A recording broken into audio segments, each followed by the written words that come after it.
बिस्मिल्लाहिर्रहमानिर्रहीम अस्सलामुअलैकुम। तो जी हाँ, हम इस वीडियो में देखेंगे कि हमने किस तरह से जो है वो रेडियस की कैलकुलेशन करनी है, किस तरह से हमने रेडियस की डेरिवेशन करनी है किसी भी nth ऑर्बिट के लिए, जिस तरह से बोहर ने जो है वो की। अगर आपके सामने ये जो डायग्राम जो आपको स्क्रीन पर नज़र आ रही है, आप ये देखें, यहाँ से एक इलेक्ट्रॉन जो है वो इस तरफ को मूव कर रहा है। ठीक है, जब ये इलेक्ट्रॉन इस तरफ को मूव कर रहा है, इस पे लग रही हैं दो फोर्सेस। एक तो जो सर्कल की तरफ से न्यूक्लियस अपनी तरफ खींच रहा है, वो फोर्स ऑफ अट्रैक्शन जो न्यूक्लियस लगा रहा है वो इस तरह से आ जाएगी। लेकिन जो सेंट्रीपिटल फोर्स का उलट है, एक फोर्स उसको बाहर की तरफ से लगेगी, फिर ही ये बैलेंस होगा। नेट फोर्स फिर ही ज़ीरो होगी जब एक ऊपर एक नीचे की तरफ लगेगी। तो ये जो सेंट्रीफ्यूगल फोर्स है ये तो आपको पता है, बिल्कुल सेंटीमीटर फोर्स के उलट है, mv²r। इसका फार्मूला भी वही होगा। ठीक है, अब यहाँ पर ये तो आपको फार्मूला हो गया याद। तो हम ये देखते हैं हमने ये वाला फार्मूला किस तरह से याद करना है। तो यहाँ इस फार्मूला को देख के आपको कुछ याद आया। हम जब सेकेंड ईयर में जाते हैं तो सबसे पहले दिन हमें कूलम्स लॉ पढ़ाया जाता है। कूलम्स का ये वाला लॉ हम पढ़ते हैं सबसे पहले दिन, K/Q/R²। इसमें भी पढ़ाया जाता है कि ये प्रोपोर्शनैलिटी कांस्टेंट है। इसकी जगह हमें 1/4 पाई एप्सिलॉन नॉट भी लिखवाया जाता है, जिसमें एप्सिलॉन नॉट जो है उसकी वैल्यू हमें अलग से पता होती है। उसे हम कहते हैं वैक्यूम परमिटिविटी। ठीक है, फ्रीज जो रिलेटिव परमिटिविटी होती है वो एप्सिलॉन नॉट आर होती है। तो ये जो वैक्यूम परमिटिविटी है इसका कोई यूनिट नहीं होता, सॉरी इसका यूनिट होता है, दूसरी का यूनिट नहीं होता। इसकी वैल्यू कितनी होती है, 8.84 × 10⁻⁻12 कूलम स्क्वायर पर जूल पर मीटर। ठीक है, इसकी वैल्यू आ जाती है हमारे पास इस तरह से। अगर हम उसकी जगह ये पुट कर दें, इस क्यू को क्यू स्क्वायर कर दें, फिर किस क्यू की जगह एन ई पुट कर दें, उसके बाद इसको जी ई कर दें और आर को उसी तरह से रहने दें, तो फिर फार्मूला किस तरह से अरेंज्ड होगा।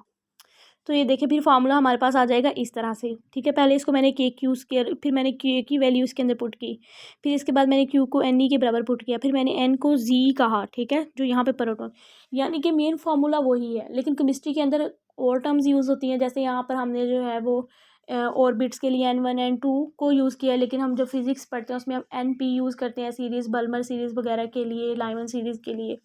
तो यहाँ पे देखिए फार्मूला अब हमारे पास वही आ गया जो हमने अभी अभी देखा। तो अब हम वापस आ गए हैं। अब हमने ये वाला फार्मूला भी देख लिया कहाँ से आया है। ठीक है, वही वाला है ना।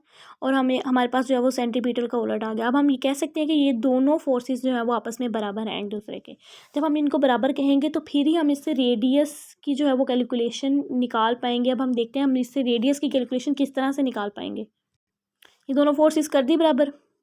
जब इन दोनों को बराबर कर दिया तो यहाँ से ये आर इसके साथ कट गया। ठीक है, हमेशा याद रखना जब इक्वल का साइन हो इस तरह सामने सामने वाली कट जाती होती हैं। उसके अलावा ये वाला आर जो है यहाँ पर सिंगल रह गया, ये यहाँ पर एम वी रह गया और ये बाकी जो है ये रह गया कटने के बाद। अगर मैं इस आर को वहाँ ऊपर ले जाऊँ तो फिर मुझे ये सारी वैल्यू यहाँ से नीचे लेकर आनी होगी बैलेंस करने के लिए। ये आर चला गया ऊपर और ये सारी वैल्यू आ गई इस तरह से। ये तो आ गया आर का एक फार्मूला। अब आर का दूसरा फार्मूला हम यहाँ वी की वैल्यू जो है वो एंगुलर मोमेंटम जो कि बोहर भाई साहब ने जो है वो कैलकुलेशन की थी, उसने वी को जो कहा था v=NH/2π। ठीक है, उससे जो है हम यहाँ पर इसकी वैल्यू पुट करके देखते हैं। याद आई है एंगुलर मोमेंटम की जो है वो वैल्यू। यहाँ से v बस इधर रहने दें, इस m और इस r को जो है वो दूसरी साइड पे ले जाएं।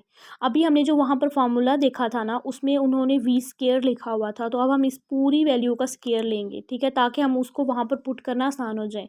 तो ये यहाँ पे n² h² आ गया, 2 का स्क्वायर 4 आ गया, π² m² r²। अब हम जाके उसे वहाँ पर पुट करते हैं। जब हम इस फार्मूला के अंदर जो है वो अभी हमने जो v² की वैल्यू निकाली है उसको पुट करेंगे तो फिर ये फार्मूला कुछ इस तरह से बन जाएगा। पहले n²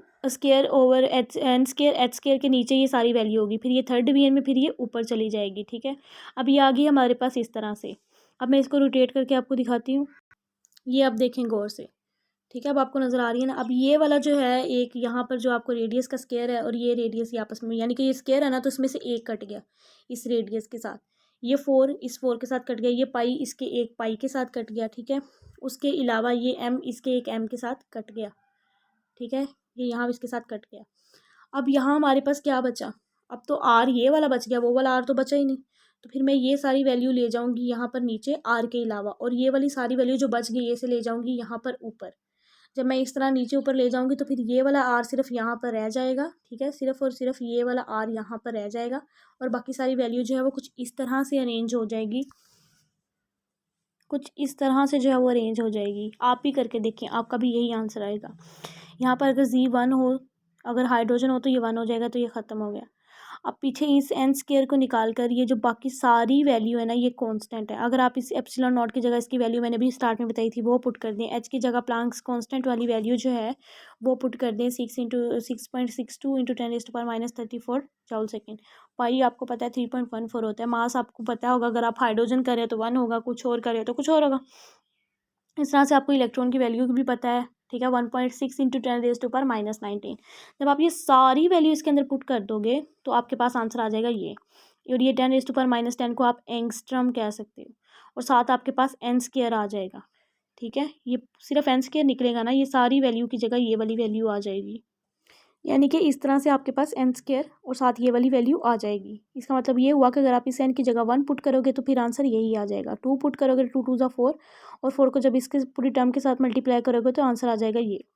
इस तरह से 3 पुट करोगे, इस तरह से 4, इस तरह से 5 पुट करोगे तो ये आ जाएगा।